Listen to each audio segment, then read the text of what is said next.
So we share these experiences with one another. That's how we accumulate knowledge.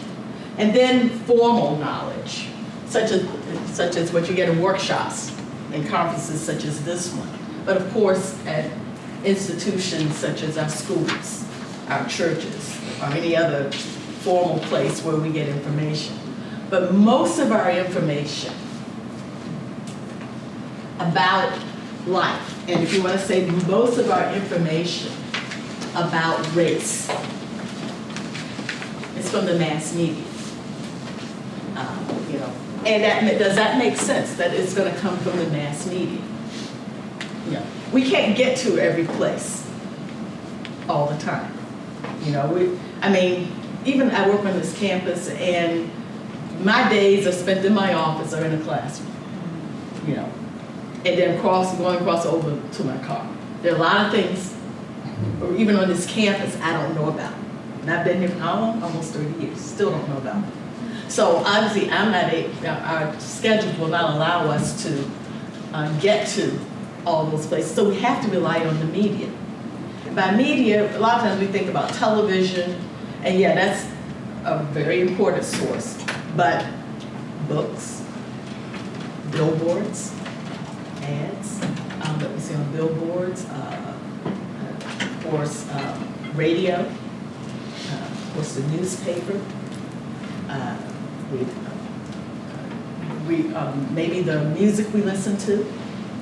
We get an idea of what's going on in the media in all of its different forms and different genres: entertainment, news, advertisement, other types of public relations campaigns. We get it from the mass media. And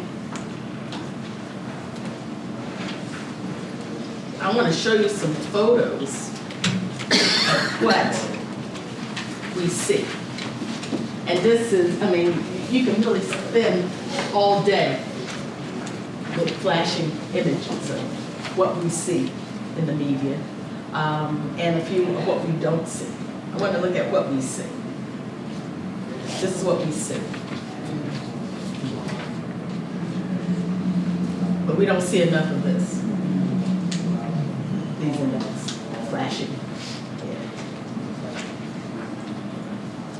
We see this, and I hope you can give me a few minutes to read it. This is how the Hurricane Katrina recovery was covered 10 years ago. Over there, of course, you see this is white people fined, and you have the caption from the Associated Press. It's the same source. 2 residents wade through chest-deep water after finding bread and soda from a local grocery store after Hurricane Katrina came through the area in New Orleans. Black people loot. A young man walks through chest-deep floodwater after looting the grocery store in New Orleans on Tuesday, August 30th, and then et cetera, et cetera. So you see a difference in, this is news coverage. This is supposed to be true, but the way it's presented is different.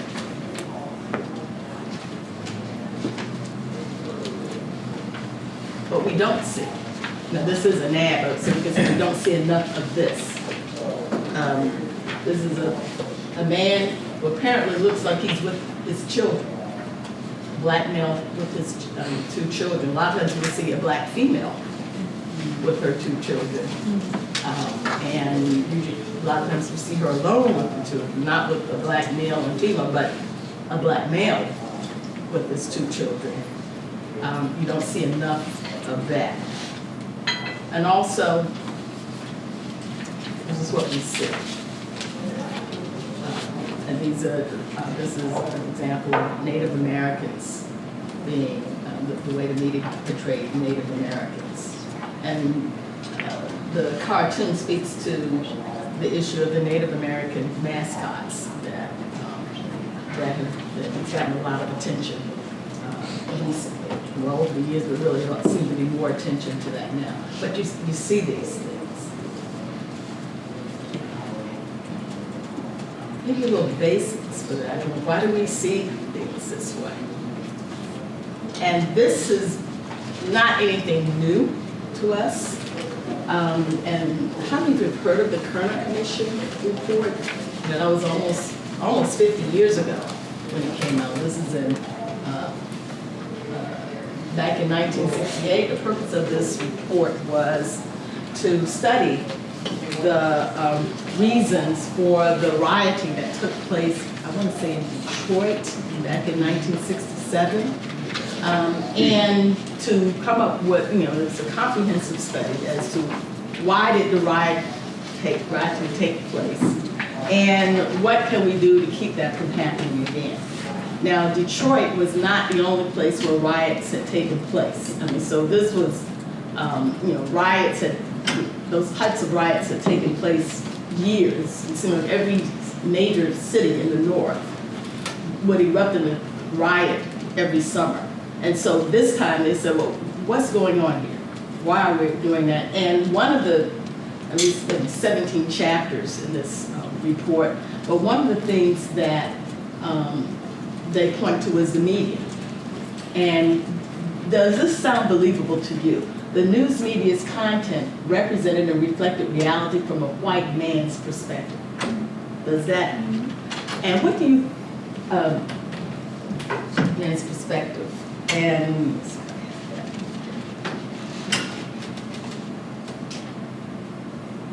what do you think that means? I want to see if I'd like to talk back to you. Talk back to me. Some students like it, some like go on already because we want to. Yes. Well, I think the example that you gave earlier is exactly what that means. It's the same exact scenario. Yeah. And in one situation is described as finding, and the other situation is described as looting. So casting a positive light and a negative light. Okay. For the same exact situation. Okay. But what is and yeah, that's definitely reflective of that. So what do we mean by a white man's perspective? Well, in 1968, there were white men. Yeah. Right. They weren't women. They weren't blacks in the media back then. So back then, that was who you saw in the media. You saw a woman. I remember Nancy Dickerson. I went, so excited to see a woman, in there. But then, is that true today? White man's perspective. What does that mean? Because we saw something 10 years ago. I mean, we saw something yesterday from that, this morning from that perspective. What does that mean, white man's perspective? What do you think that means? I mean, it's told from a way that a white man would see it. So the story is portrayed to you, however the lens you spoke about earlier, how their personal experiences were or what they believe to be true, is told from that point of view. That point of view, their personal experience, their conversational experience, their worldview, and everything, and everything from that worldview is what's important to them. And my question is, and I think we kind of answered it, why is that? And back then, that's who you saw, presenting information on television and in the media across the board. Anybody else want to answer? Why is that? Why is that the case? Yes. Well, I would assume that you look at who owns the major media outlets, who they hires, their commentators and anchors, and who does the writing and research, all the way down the line. Who's writing this information? Entertainment. Who's writing these shows that we see on television in entertainment? Who is, who's owning? Because I just saw the other day that, I don't know what the long-term effects is, that Murdoch just bought National Geographic. Okay. And I wonder, geez, what's that going to do now? Of course, I'm kind of reflecting my bias. But, what's that going to do to National Geographic? How they cover their stories and present. And you're also pointing out there are fewer owners. So fewer people are controlling the information that we're getting through the media. Yes. But even in today's society, even if you see African American reporters or reporters of different nationalities, cultures, they're still showing or presenting a white man's perspective Yes. in the media without recognizing that they are part of the minority. And so that deals with what we call a paradox. Okay, when you do hire people of different races, ethnicity, and different gender, there's still an expectation to fit in. There's a standard. That standard is there. Occasionally, you will have, and more than one occasion, you will have people on the staff, people of color on the staff, who have made a difference. For example, I had some friends who worked at the Dispatch where when they were going to do a Black History segment, they were going to have a graphic of chains to represent Black history. And somebody on the staff, a Black person on the staff said, "You better not do that." So there are a lot of things that maybe were not shown that might have been offensive because somebody who knew better kind of told the people, the editors or producers, "You better not do that," or "You better check out.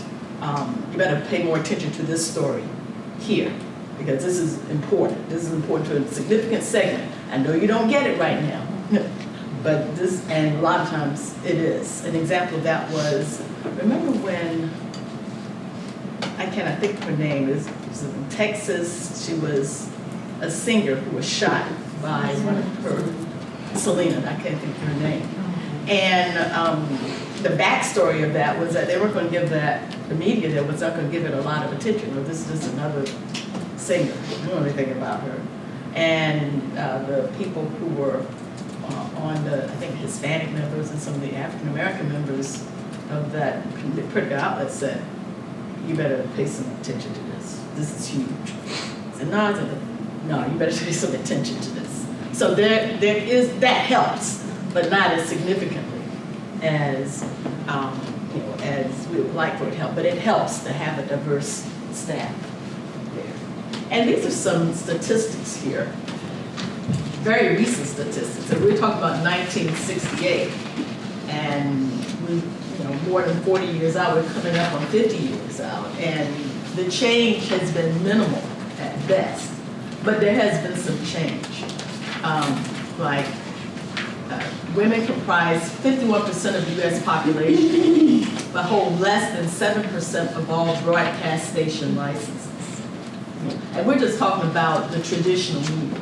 We haven't gotten into the internet, which is a different ballgame altogether. People of color, and we're talking about all colors, comprise 36%, so it's more than 1/3 of the U.S. population, but hold just over 7% of radio station licenses and 3% of television station licenses. So that's extremely, that's not even a dot on a graph chart when you see that.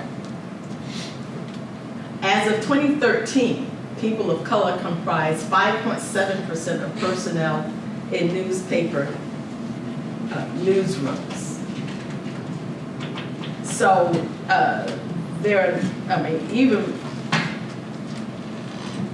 even if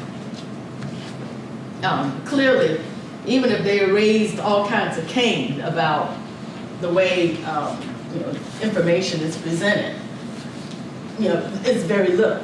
We don't have enough to really make that much of an impact in the newsrooms. And it's getting worse because with newspapers in particular,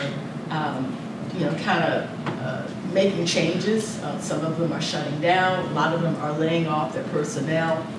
Some of the most talented people of color, award-winning journalists of color have been laid off.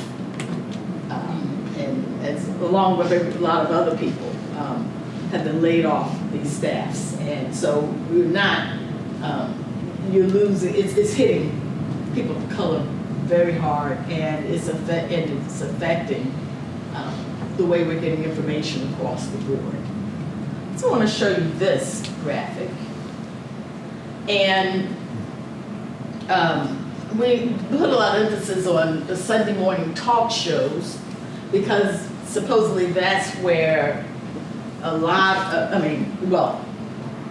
political information is gathered and is presented. And I think we're in a habit of relying on these Sunday morning talk shows to let us know what is going on in Washington, in particular in federal government and that kind of thing. And pay close attention to what's on the traditional networks. And this is important because everybody has access to CBS, Fox, NBC, ABC.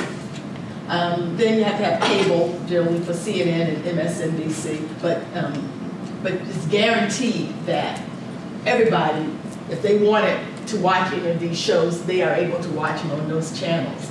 And look at the ethnicity of the guests. It's 84% white, 16% non-white. And then it goes up a little bit, you'll see it in 27%. And one that's even maybe closely split is MSNBC. It might go up with Al Sharpton having this show, maybe up to 46% with Al Sharpton doing it. But you're getting the mainstream is still considered white and probably considered white and male. And so that, what we saw with the Kerner report still holds true for the most part. It's from that narrow perspective. We're not saying it's a bad perspective or anything like that, but you're missing out on the reality, giving us the realities of this pluralistic society. And it's getting away from reflecting what this society really is. If you look at many of the, if you studied, paid attention to reports about the changing population, it is getting darker over the years, and so, and we've known this for a long time, but we're paying a little bit more attention to that now. And so, the information we're getting, mainstream-wise, is not really reflecting what the realities are for a growing majority of our population. This is just in the United States. I didn't say anything about the world, but we need to say something about the world as well because we're becoming more global in our interactions, and one size does not fit all, and that's just a fact there. Now, I had said that, we said media, racism, it's a partnership for better or for worse. Clearly, for worse, and if we want to be nice, that means we get a limited view of reality. Even if it's entertainment, or if it's non-entertainment, if it's news, we're getting a limited view of that when we're talking about the media's role in that. It can, and we know about the power because most of our information about the world, beyond our daily or personal interactions, is going to come from the media. So it's speaking to our power. So it can really, reinforce racism, but it also has the ability to reduce racism. And I hope this works. How many of you have seen, this is a historic photo of the Birmingham campaign back in 1963. And this is an old example, but really this is important. I'm going to try to make it. We're not going to have time to play because I do want you to kind of work on some things in there. But really, this is credited for making not only American, and you saw these images on the evening news. And back then, it was just a network news. So you couldn't turn to cable or go on the internet or any of those things. You had to turn to the, you had to, that's what you saw. And this was at a time when families gathered in one place, people only on one television set, to view television. So they saw this not just one day, images like that, 2 or 3 days. I mean, that was regular fare for the evening news, probably for maybe 2 or 3 years. You saw that, maybe if not twice a week, once a week, you saw that. But this was particularly poignant because it involved children. You actually saw nonviolent, innocent people asking to vote, asking for their civil rights in a nonviolent, respectful way, and you saw an adult police officer pummel them with a billy club or set the hose on them. That image, those images were extremely significant in making the public aware of a problem. It's one thing to hear about the South, doing all these horrible things to black people. There's one thing to hear about it, but you saw it. Like, oh, now I get it. And that not only was shown in this country, but other countries started commenting on it as well, especially communist countries. They said, wait a minute, that's what democracy is in the United States, and you talking about us? Communists, really? I mean, basically, they were literally saying that. And that is credited for speeding up the civil rights laws that came about the next year. This was in 1963. I think a few months later, that's when John Kennedy gave his civil rights speech, saying, we gotta do this. And then, of course, he was killed later that year. And then the next year, we got the civil rights laws that we are enjoying today. And that's an example an early example of the mainstream media making a difference in reducing racism. Those signs came down in the southern areas, whites only, white fountainhead, those kinds of things came down, I'll say, the next year. And I can say I can attest to that personally because I was a kid during the time, and I remember the places I couldn't go. I lived in the South, Virginia. There were places that, oh, thank you. Places I couldn't go. I had friends who had to go across town to go to the segregated school across town, walk by the white-only school right in the neighborhood.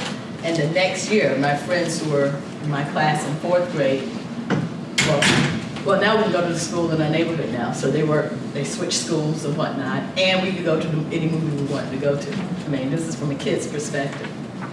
And so I guess I was fortunate to see that change, before and after that going on. But an example of the media being a partnership for better. And of course, this speaks to the power of the media. And you can talk about television. Television was powerful in this, of course, played a powerful role in this. But, just the media in general can illuminate a reality.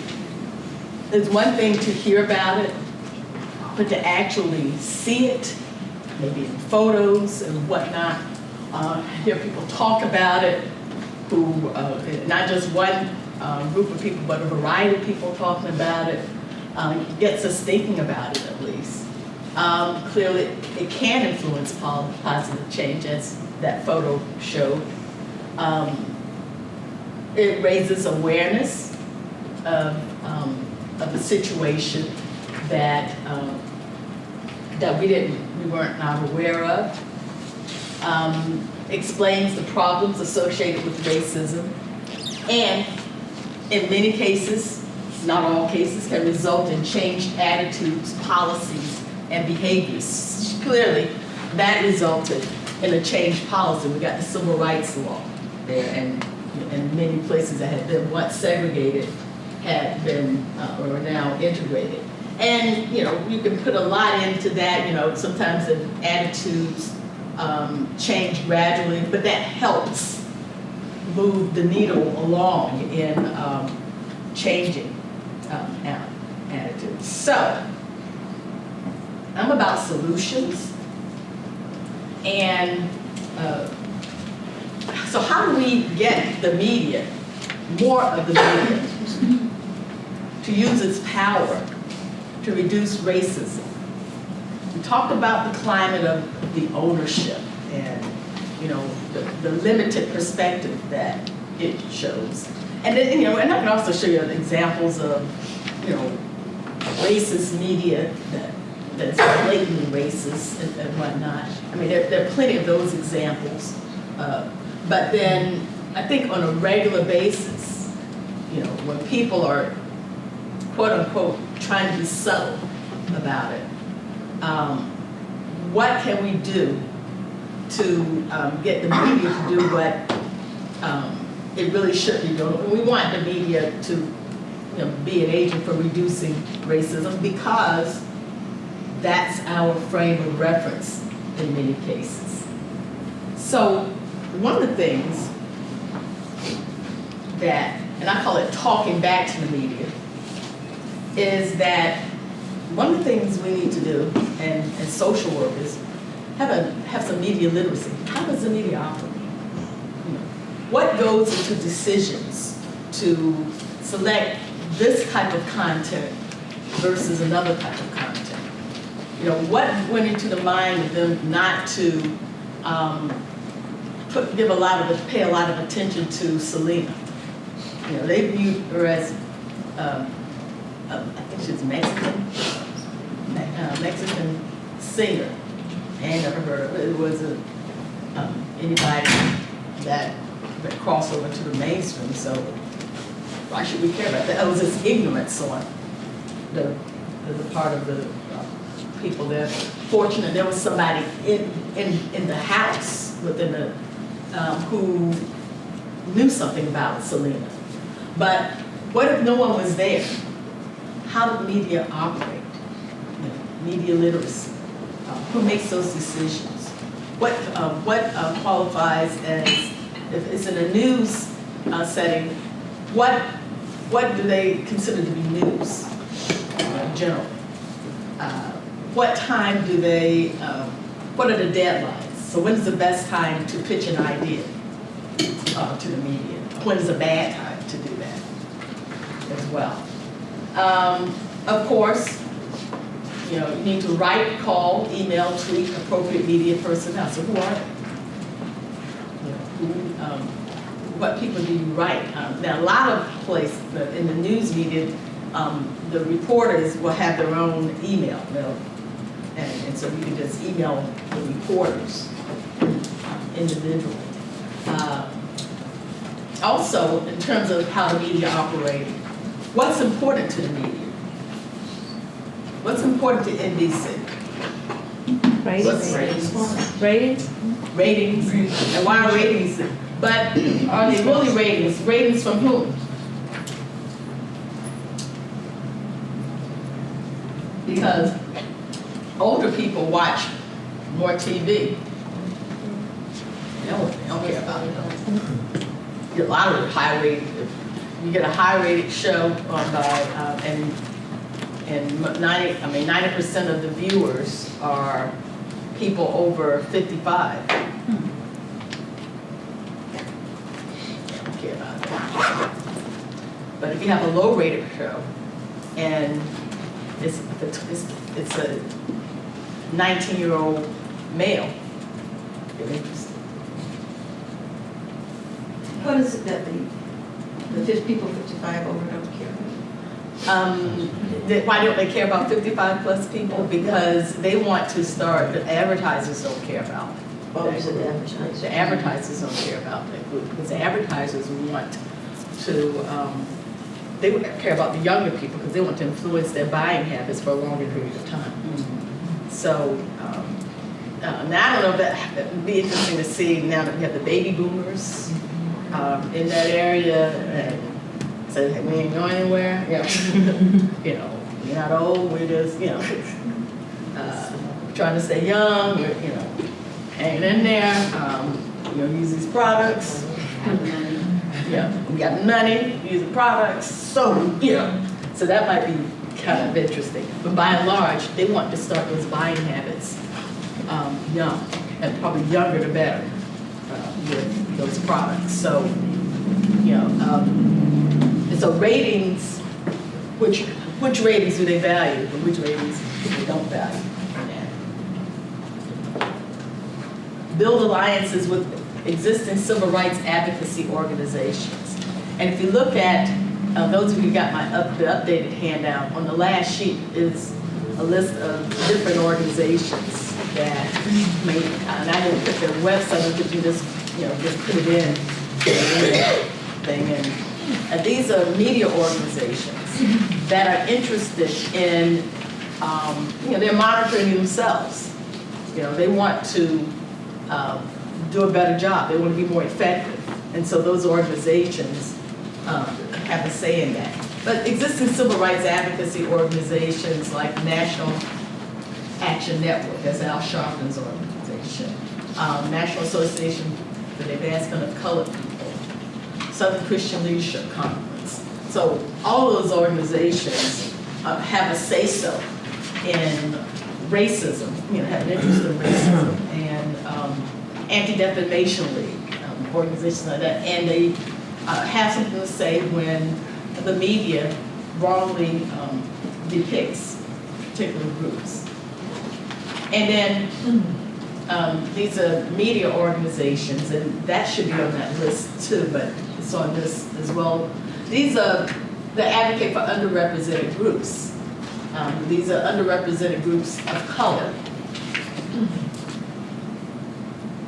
And they are interested in the diversity, of being present. These are journalists present in the newsrooms as well, but they also want to say something about the entertainment medias. But also another tool that we cannot ignore, social media.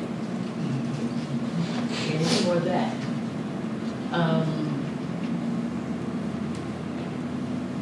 Trayvon Martin.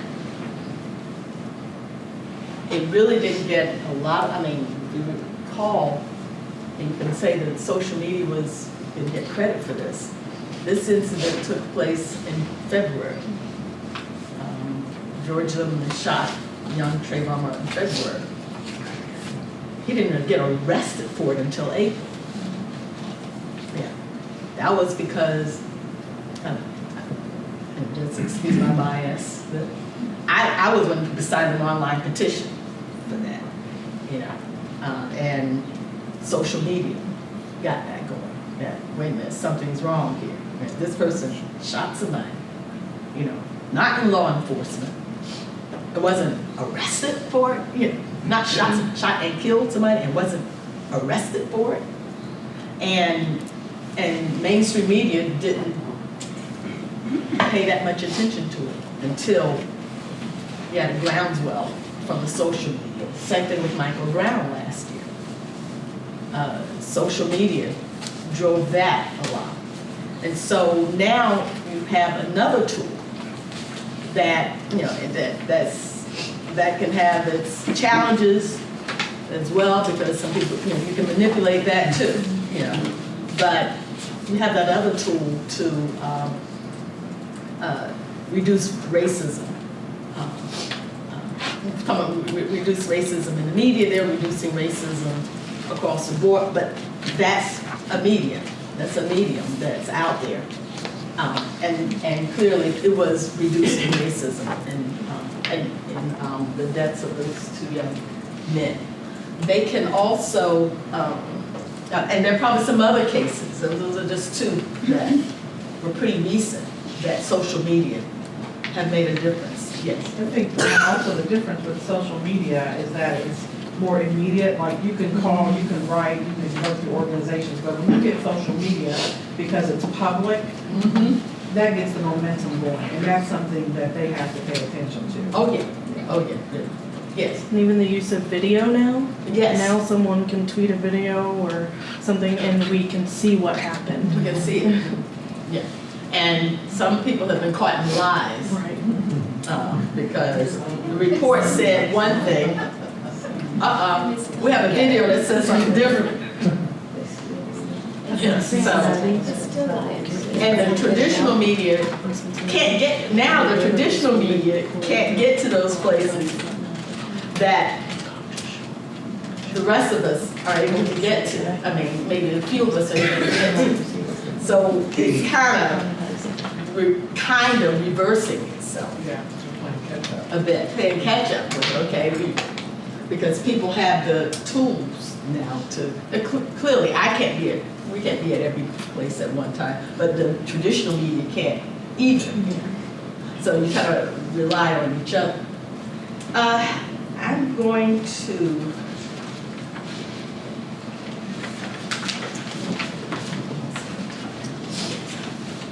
but I'd like for us to, if we can get into, because one of the things about media and racism is the issue of visibility, not only of visibility in that, how you're representing people. You know, we saw the pictures earlier of the young black man. We see pictures of them in chains or in prison, but not enough of them, graduating or doing something positive. So those are representations of visibility, how you're showing people. But then invisibility too. You don't see people who clearly exist, who are clearly here. And one of the groups of people who are invisible, particularly in primetime media, are people of Asian descent. I mean, they're here. In the world. I mean, the population of the world. You don't see them primetime on TV. We're talking about American TV. So, I'd like you to use your collective knowledge as consumer, because we're consumers, you're social workers as well. What information entertainment needs, what you understand, and this is where the media literacy, you may need to look more into that. But can you come up with, I'm saying 5 strategies, but maybe, because we're running out of time, I got class, 3 strategies for making people of Asian descent more visible on primetime television. We're not going to have time to break into groups, but just maybe what I usually do is I take it down into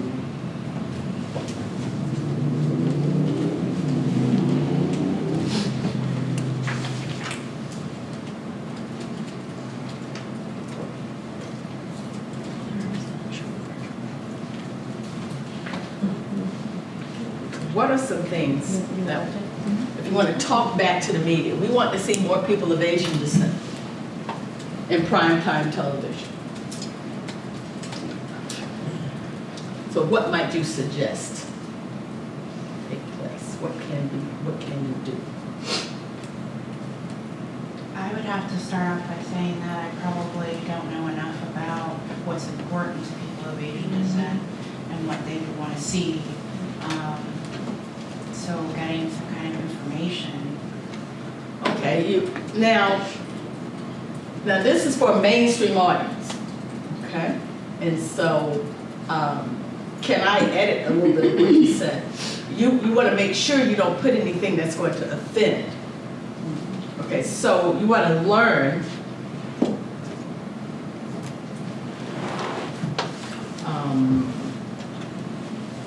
what is accurate and non-offensive. So that means means you need to gather some information about, maybe a focus group, something like that, or read about, articles that are out there about, what people of Asian descent like and don't like about the portrayals. I think you already probably know some of the portrayals when that are, that make them look evil and sinister. You probably don't want anything like that. That's probably an offensive portrayal. But yeah, you want to make sure that you don't have anything that is going to insult. Yeah. What else? Strategy. Sometimes you have to learn something about that. A little study. I'm not sure if that takes in to learn what is accurate and non-offensive. I guess I'd want to learn, say if you were working with a group of, let's say, students at the Asian Center or whatever, what is it that they want to see? In other words, instead of, as an African American, I could come up with strategies, but in line with what they were saying earlier, not only what's offensive and what's accurate, but where do you need to be seen? Is it commercials? Is it TV shows? But what is it that they want? Because I think so often we take off in an effort to do well, mean well, but never, as we often do with our clients, but never hearing their story and getting feedback and input beyond whether it's not offensive or accurate. So how would they like to be seen? Yes. Yes. How would they like to be seen? seen? Where would they like to be seen? And in what way? Whether it's, like I said, what type of shows? Does it have to be comedy, or can they do, be in dramatic roles or whatever?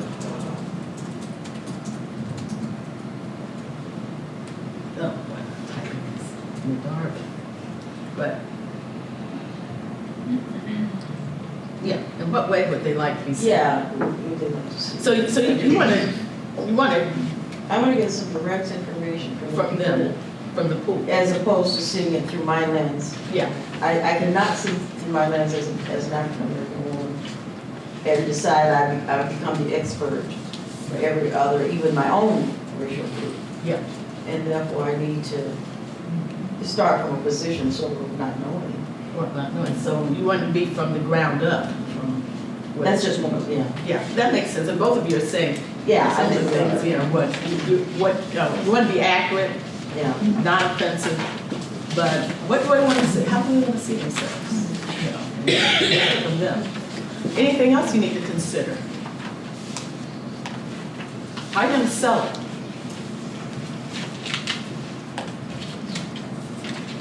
Because you know what the media outlets are interested in.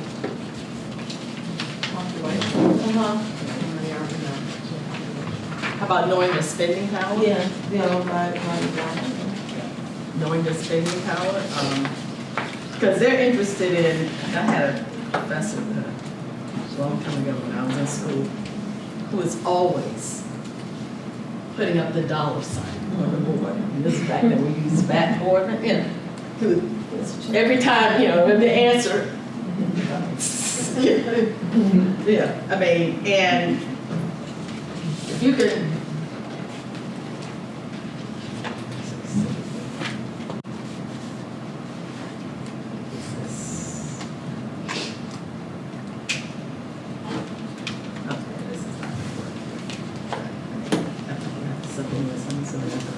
But if you can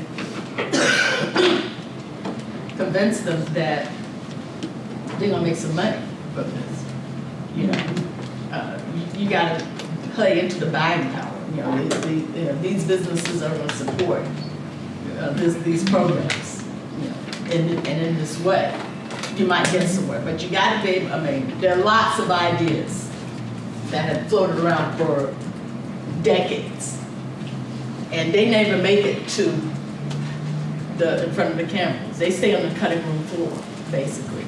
And so it's not that the information isn't there all the time. They don't say that, you can't find anything, but it's there. But you gotta sell it. They want to know what They want to know what is, if they're gonna make some money from it. If they'll make some money from it, they'll listen to it. Now, that doesn't mean they're gonna show it, because some people have their hang-ups. But you wanna, don't forget the money angle, because it's amazing how people change when you talk about money. Any questions? Questions? I wish I could stay with you all day. This seems like a wonderful conference, but I am in class to teach. But thank you for coming. Thank you. Compliment is a Right. I think they need